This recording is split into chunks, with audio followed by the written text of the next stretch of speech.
দায়িত্ব পালন করতে গিয়ে পুলিশ আরো একবার পিছু হটতে বাধ্য হলো।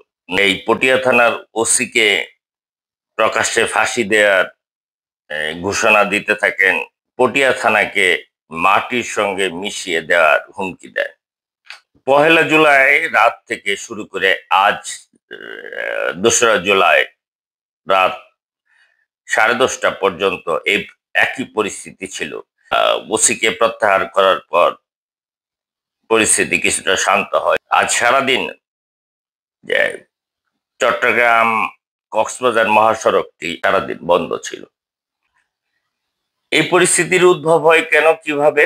গত রাত 9টার দিকে পটিয়া থানার বৈষম্য বিরোধী ছাত্র আন্দোলনের কয়েকজন নেতা শহীদ মিনার এলাকা থেকে রাঙামাটি জেলা ছাত্রলীগের সহসভাপতি দীপঙ্কর তালুকদারকে ধরে পটিয়া থানায় নিয়ে যায়। দীপঙ্করকে গ্রেপ্তারের জন্য পুলিশকে বাধ্য করতে চায়, কিন্তু তার বিরুদ্ধে কোনো মামলা না থাকায় পুলিশ তাকে গ্রেপ্তার করতে অপারগতা জানায়।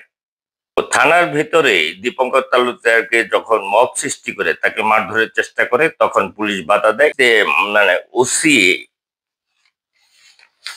ওসি আবু জাহের মোহাম্মদ নাজমুল নূর জানিয়েছেন যে অস্ত্রাগারের দিকে যাচ্ছিল তারা, কয়েকটি টেবিলের গ্লাস ভাঙচুর করে এবং থানায় 9 জন রিমান্ডের আসামি ছিল। এই অবস্থায় তারা বাধ্য হয়ে যখন বাধা দেয়, তখন সংঘর্ষ হয়। যে সকাল থেকে পটিয়া থানা এবং চট্টগ্রাম রেঞ্জের যে ডিআইজি কার্যালয়, সেটা ঘিরে এই দুটি স্থানে বৈষম্য বিরোধী ছাত্র আন্দোলন ও এনসিপি ঘেরাও অবরোধ করে রাখে।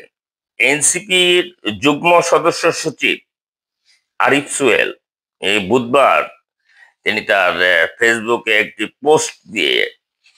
পোস্ট দিয়ে বলেন যে পটিয়া থানাকে মাটির সঙ্গে মিশাইয়া দিতে হবে। হাসনাত আব্দুল্লাহ তিনি এক পোস্ট দিয়ে পুলিশকে গত বছরের 5 আগস্টের কথা স্মরণ করিয়ে দেওয়ার চেষ্টা করেছেন। তার মানে হলো সেই নির্বিচার পুলিশ হত্যা। বিপন্ন পুলিশ গত আগস্টে যে নির্বিচার হত্যাকাণ্ড হয়, পুলিশ কিভাবে তাদের মনোবল ফিরে পাবে বা কাজে ফেরত যাবে?